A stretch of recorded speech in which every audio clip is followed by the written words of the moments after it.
इसके बाद जो दूसरा सवाल बहुत ज़्यादा आता है वो ये आता है, लोग वहाँ परेशान हो जाते हैं कि मेन्यू क्या हो? अगर हम रखें तो क्या मेन्यू रखें? वो कौन-सा मेन्यू हो जिसमें हमें कॉस्ट कम पड़े और हमारा प्रॉफ़िट ज़्यादा हो? बंदा परेशान भी हो जाता है कि मैं कैसे करूँगी? किस तरह मैनेज करूँगी? ज़ाहिर है दुनिया के और काम भी हैं, आपको वो भी सब साथ लेकर चलना पड़ता है।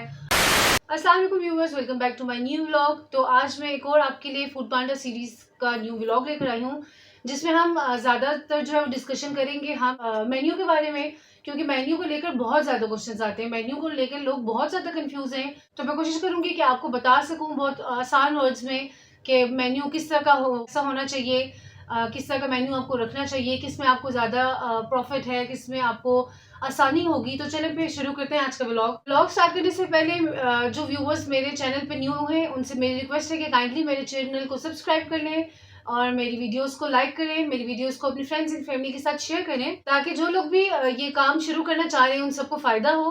तो चलें फिर शुरू करते हैं अपना न्यू व्लॉग। सबसे पहले तो जो लोग ये काम स्टार्ट करना चाहते हैं, काम स्टार्ट करते साथ ही सबसे पहला जो क्वेश्चन उनके ज़हन में आता है कि 18 डिशेज़ का जब वो सुनते हैं तो वहीं पर घबरा जाते हैं। जैसे कि मैं भी एकदम से मैंने जब सुना तो मैं परेशान हो गई कि ये क्या, मतलब कैसे होगा, मैं कैसे मैनेज करूँगी? क्योंकि ज़ाहिर है आपके घर में एक ही फ्रिज होता है, वही आपका किचन होता है रेगुलर जो सब घर में होता है, और अब इतनी स्पेस भी नहीं होती, तो बंदा परेशान भी हो जाता है कि मैं कैसे करूँगी, किस तरह मैनेज करूँगी? ज़ाहिर है दुनिया के और काम भी हैं, आपको वो भी सब साथ लेकर चलना पड़ता है, आपका अपना घर भी होता है। तो 18 डिशेज़ बस सुनने में इतना ड्रॉनी है, असल में इतना ज़्यादा नहीं है मसला। 18 डिशेज़ बेसिकली ये है कि आपको 3 से 4 चीज़ें तैयार करनी है। जैसे कि मैं तैयार करती हूँ, कढ़ी बनाती हूँ, मैं लोबिया बनाती हूँ, मैं उसके साथ राइस बना लेती हूँ, मैं कोफ्ते बना लेती हूँ, मैं चिकन का सालन बनाती हूँ, मतलब इस तरह 3-4 डिशेज़ बनाती हूँ, दैट्स इट। इन 3-4 डिशेज़ को मैं इन 3-4 डिशेज़ के साथ मैं इस तरह की डील्स तैयार कर देती हूँ, वो एड अप होते-होते 18 आइटम्स बन जाते हैं। जिसका मतलब यही होता है कि बस यही है 18 आइटम्स। जैसे कि अब मैंने कढ़ी बनाई है, तो कढ़ी को मैं सिंपल भी रखती हूँ, कढ़ी को मैं कढ़ी विद रोटी भी रखती हूँ, कढ़ी को मैं कढ़ी विद ज़ीरा राइस भी रखती हूँ। तो यानी एक कढ़ी विद रोटी, कढ़ी विद ज़ीरा राइस, ये हमारे 3 आइटम्स बन गए हैं। ऐसे ही वो ले लें, क्या नाम है, लोबिया। लोबिया सिंपल एक डिश हो गई, लोबिया विद रोटी सेकंड डिश हो गई, लोबिया विद राइस 3 डिश हो गई। 3 कढ़ी की हो गई, 3 लोबिया की हो गई, 6 ये हो गई। ऐसे अब बात करते हैं कोफ्ते के बारे में। मैं कोफ्ते जब बनाती हूँ, कोफ्ते सिंपल भी होते हैं, कोफ्ता विद 1 रोटी भी होता है, कोफ्ता विद राइस भी होता है, तो 3 ये हो गई, मतलब 3, 3, 6, 3, 9 आइटम्स तो यहीं पे कंप्लीट हो जाते हैं। इसके बाद अगर आप एक डील और रख देते हैं करके कढ़ी विद लोबिया, मतलब जो कढ़ी मंगवाएगा वो लोबिया भी मंगवाए, तो ये हमारी 10वीं डील आइटम हो गया। उसके बाद अगर मैं कर दूँ कि जैसे अब पराठे पराठे भी हैं, तो पराठे अगर आप ऐड कर देते हैं, क्योंकि अक्सर लोग कढ़ी के साथ पराठा मंगवाते हैं, तो वो भी अच्छा लगता है, लोग खाना पसंद करते हैं। तो जब मैं पराठा ऐड करूँगी तो वो हमारा 11 आइटम हो गया। ऐसे ही मैंने शामी कबाब रखे हुए हैं, शामी कबाब जो है वो मेरा 12 आइटम हो गया। अब शामी कबाब विद पराठा जो है वो मेरा 13 आइटम हो गया। अब शामी कबाब विद चटनी और या फिर विद राइस जो है वो मेरा 14th जो है वो आइटम हो गया। तो यूँ-यूँ डील्स बनाते-बनाते आपने 18 आपके जो आइटम्स होंगे वो कंप्लीट हो जाएँगे। 18 आइटम्स का बिल्कुल ये मतलब नहीं है कि अब आपको बैठ के 18 डिशेज़ बनानी है, क्योंकि ये इम्पॉसिबल है, कोई भी नहीं कर सकता। तो सबसे पहले तो हमें ये पॉइंट क्लियर करना है कि 18 आइटम्स का मतलब क्या है। 18 आइटम्स का मतलब है कि आप 3 से 4 चीज़ें तैयार करें और फिर उसमें उसकी ऐसी डील्स तैयार कर दें कि वो काउंट होते-होते 18 आइटम्स बन के कंप्लीट हो जाए। उम्मीद है आपको 18 आइटम्स का जो इश्यू है वो क्लियर हो गया होगा, क्योंकि अब इससे साफ लफ्ज़ों में तो मेरा नहीं ख़्याल कि कोई और तरीका हो सकता है आपको बताने का। मैंने बहुत ईज़ी वे में आपको सब डिफ़ाइन करके बता दिया है। इसके बाद जो दूसरा सवाल बहुत ज़्यादा आता है वो ये आता है, लोग वहाँ परेशान हो जाते हैं कि मेन्यू क्या हो? अगर हम रखें तो क्या मेन्यू रखें? वो कौन-सा मेन्यू हो जिसमें हमें कॉस्ट कम पड़े और हमारा प्रॉफ़िट ज़्यादा हो? अब सबसे पहली जो बात है वो बात ये है कि आप वो चीज़ तैयार करें जिसकी आपको कॉस्ट कम पड़े, क्योंकि 32% जो है वो आपने फूड पांडा को भी शेयर देना होता है। तो आप कोशिश यही करें कि आप वही चीज़ तैयार करें जिसकी आपको कॉस्ट काफ़ी कम हो, लेकिन आपका प्रॉफ़िट उसमें बहुत ज़्यादा हो। अब जैसे कि मैं आपको अपनी एग्ज़ाम्पल देके बता सकती हूँ। अब मैंने 2 आइटम्स जो हैं वो जो मैं रेगुलर बनाती हूँ, वो जो मैंने रखे हुए हैं, जो मेरे पक्के हैं, जो मैंने रोज़ तैयार करने होते हैं, जिनकी कॉस्ट मुझे कम आती है, एक तो है लोबिया, रेड वाला जो लोबिया होता है मैं वो बनाती हूँ, दूसरा मैं बनाती हूँ कढ़ी। अब इन दोनों की कॉस्ट मुझे काफ़ी कम आती है और मेरी डेली इनकी 6 से 7 जो प्लेट्स हैं वो सेल हो जाती हैं। अब फॉर एग्ज़ाम्पल जैसे मैं आपको लाल लोबिया के बारे में बता देती हूँ। अब लाल लोबिया की मेरी जो 1 प्लेट तैयार होती है वो होती है 60 रुपीज़ की। अब मैंने जो लोबिया की प्राइस रखी हुई है विदाउट रोटी, विदाउट राइस, यानी ख खाली लोबिया वो है 400 की। अब इस 400 में से जो 130 प्राइस है वो चली जाती है फूड पांडा को।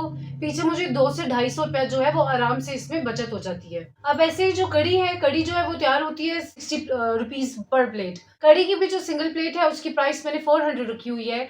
अब उसमें से वैसे ही 130 जो है वो फूड पांडा को चला जाएगा। 60 रुपीज की जो कॉस्ट है जो मुझे खुद उस प्लेट की पड़ी है वो निकाल दें। 20 रुपए उस बॉक्स के भी निकाल दें जिस बॉक्स में हम उसको डाल के देते हैं। तो पीछे जो है वो 150 जो है वो मेरा उसमें प्रॉफिट है। मेरा कहने का मतलब ये है कि इन दो डिशेस में जो है मुझे अच्छा वाला प्रॉफिट हो जाता है, क्योंकि मुझे इनकी कॉस्ट काफी कम पड़ती है। तो इन्हीं दोनों चीजों से मेरा काफी अच्छा प्रॉफिट जो है वो हो जाता है। अब जो भी न्यू जो काम करने वाले हैं, जो ये फूड पांडा का काम करना चाहते हैं, अब देखें आप लोग, अब ये 2 डिशेज़ तो लाज़मी रखें क्योंकि इसमें अच्छा प्रॉफ़िट है माशाल्लाह से। इसके साथ-साथ आप कोई दाल-चावल की एक डिश रख लें, मतलब व्हाइट राइस हो जाएँगे, साथ कोई भी दाल-चावल बनाना तो बहुत आसान है और उसमें कॉस्ट भी कम ही आएगी, तो बेहतर तो यही है कि आप एक दाल-चावल की डिश भी रख लें। उसके बाद अक्सर होटलों में देखा जाता है कि लोग जो है वो दाल-माश बहुत शौक से खाते हैं, तो अगर आप दाल-माश बनाना चाहते हैं तो वो बना के रख लें। फिर उसके साथ-साथ आप चने बना लें, क्योंकि चने भी काफ़ी लोग पसंद करते हैं नान के साथ या पराठों के साथ खाना, स्पेशली सुबह नाश्ते के टाइम इस तरह आप चने बना के रख लें। अगर आप कोई कीमा तैयार करना चाहते हैं, आप कीमा तैयार कर लें। आप चिकन का सालन तैयार कर लें। बस ये डिशेज़ हैं, या फिर आलू की जो भुजिया होती है, वो भी लोग बहुत खाना पसंद करते हैं। मैंने काफ़ी जगह देखी है, वो भी सेल हो रही है। तो अगर आप कम कॉस्ट में आलू तैयार करना चाहते हैं, आलू का कोई सालन तैयार करना चाहते हैं, तो आप आलू की भुजिया तैयार कर लें। बल्कि लोग आलू अंडे का भी सालन बनाते हैं, आप अगर वो बना के रखना चाहते हैं वो बना लें। मतलब ये वो डिशेज़ हैं जिनमें आपकी कॉस्ट भी कम आएगी और आपको प्रॉफ़िट भी होगा। अब इतनी सारी डिशेज़ आपको बताने का ये मतलब हरगिज़ नहीं है कि आप सब कुछ तैयार करके रख लें। बिल्कुल भी आपको ये काम करने की ज़रूरत नहीं है। अभी क्योंकि आप नया-नया काम स्टार्ट कर रहे हैं, आप न्यू स्टार्ट ले रहे हैं, तो आप 2-3 डिशेज़ से शुरू करें। आप 2-3 डिशेज़ बनाएँ, फिर शुरू में आपका इतना कस्टमर भी नहीं होगा तो खाना वेस्ट होने वाली बात है। आप शुरू में 2-3 डिशेज़ बनाएँ, फिर आप देख लें कि आपको उन डिशेज़ पे कैसा रिस्पॉन्स मिल रहा है। अगर आपको उन्हीं 2-3 डिशेज़ पे बहुत अच्छा रिस्पॉन्स मिल रहा है, तो आप उसी को कंटिन्यू कर लें। फिर अगर कुछ ऐसा कंटिन्यू करने के बाद आप कुछ न्यू करना चाहते हैं, तो फिर आप कुछ न्यू ऐड करके एक ऐसी डिश को स्किप करके आप एक न्यू डिश ऐड कर लें। फिर अगर आपका वो चौथा आइटम भी चल जाता है, तो वेल एंड गुड, आप चारों को कंटिन्यू कर लें। लेकिन शुरू में ना आपको अपने आप को थकाने की ज़रूरत है, ना आपको खाना वेस्ट करने की ज़रूरत है। आप शुरू में 2-3 डिशेज़ बनाएँ। अगर उसमें आपको अच्छा प्रॉफ़िट हो रहा है, तो बस आप उसी को कंटिन्यू करें, ना आप खुद बहुत थकें, अपने आप को ना थकाएँ। क्योंकि शुरू-शुरू में आपके इतने ज़्यादा जो है वो हो सकता है ऑर्डर्स भी ना हों, तो बेहतर यही है कि आप डेली की डेली 4-5 प्लेट्स या 5-6 प्लेट्स रेडी कर लें, जो चने बिक भी जाएँ, जिनका ख़राब होने का खदशा भी ना हो। तो बेहतर यही है कि आप थोड़े-थोड़े से स्टार्ट करें, और जब आपका अच्छा काम स्टार्ट हो जाए तो आप बेशक उसको ज़्यादा करते जाएँ। आप ज़्यादा आइटम्स ऐड कर लें, आप ज़्यादा उसको क्वांटिटी में बना लें। फिर जब माशाल्लाह से आपका काम चल पड़े और अगर आपको किसी हेल्पर की ज़रूरत पड़े, तो आप बेशक कोई बंदा भी साथ रख लें, ताकि अगर आपके बहुत अच्छे ऑर्डर्स आ रहे हैं, तो आप ज़रूर ऐसा करें। चलिए, आपकी हेल्प हो जाएगी, आपके ऑर्डर्स भी अच्छे हो जाएँगे, आपकी इनकम भी अच्छी हो जाएगी। तो इससे अच्छी बात क्या है कि अगर आप घर में बैठ के अपनी चारदीवारी के अंदर बैठ के अच्छी तरह से सेफ तरीके से और साफ-सुथरे खाना आप बनाकर अगर किसी को सर्व करें, तो इससे अच्छी बात क्या हो सकती है।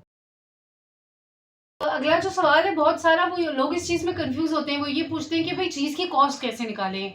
देखिए, जहाँ तक कॉस्ट निकालने की बात है, तो चलिए हम कढ़ी की एग्ज़ाम्पल ले लेते हैं। अब जो मैं कढ़ी तैयार करती हूँ उसमें मेरा 100 रुपीज़ का जो है वो दही लगता है। उसमें 50 रुपीज़ का आप ऑयल लगा लें, जो मतलब जितना मैं ऑयल डालती हूँ उसकी 50 रुपीज़ कर लें। फिर आलू लगते हैं 50 रुपीज़ के, फिर 100 रुपीज़ का जो है वो बेसन लगता है, और 1 अदद प्याज़ लगता है, चलिए आप उसके भी 50 कर लें। तो तकरीबन ₹350 की मेरी जो है वो कढ़ी तैयार होती है, और इस कढ़ी में 7 से 8 प्लेटें जो हैं वो तैयार हो जाती हैं। यानी कि अब जो आपकी कॉस्ट है 1 प्लेट की, वो ₹50 हो गई, ठीक है? अब इसको आप कम से कम 300 या 350 का भी अगर सेल करें, तो 300 में से, जैसे हम देख लेते हैं कि 300 में से 50 रुपीज़ आपके वो हैं जो आपकी कॉस्ट लगी है, ठीक है? 20 से 1 रुपए का आप डब्बा कर लें। उसके अलावा आप 100 रुपीज़ आप पांडा के निकाल दें, तो पीछे जो है वो आपको 130 अभी भी पर प्लेट बचता है। यानी 7 प्लेट्स को आप मल्टीप्लाई कर लें 130 के साथ, यानी आपको एक प्लेट पे 130 का प्रॉफिट हो गया।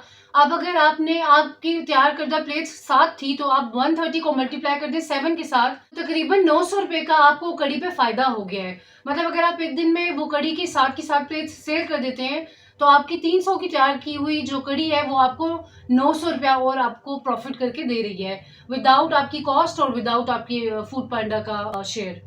अब देखिए, अगर आपकी कड़ी जो है वो डेली की डेली बिकने स्टार्ट हो जाए, तो फिर आप माशाल्लाह से 20-1 हज़ार महीने का आप जो है वो आराम से सिर्फ कड़ी से भी कमा सकते हैं। यानी सिर्फ कड़ी से आप 20,000 जो है वो एक महीने में आराम से कमा सकते हैं। तो कड़ी बनाना कोई इतना मुश्किल काम भी नहीं है। मैंने आपको उसकी रेसिपी सिखाई है। आप उसी रेसिपी को देख के जो है वो अपनी कड़ी तैयार करें। वो इंशाल्लाह आप देखना, आपके कस्टमर्स को भी बहुत पसंद आएगी और आपकी बहुत अच्छी सेल होगी। बाकी जो लोग नया काम शुरू करना चाह रहे हैं, बेहतर यही है कि आप 2 से 3 आइटम से शुरू करें।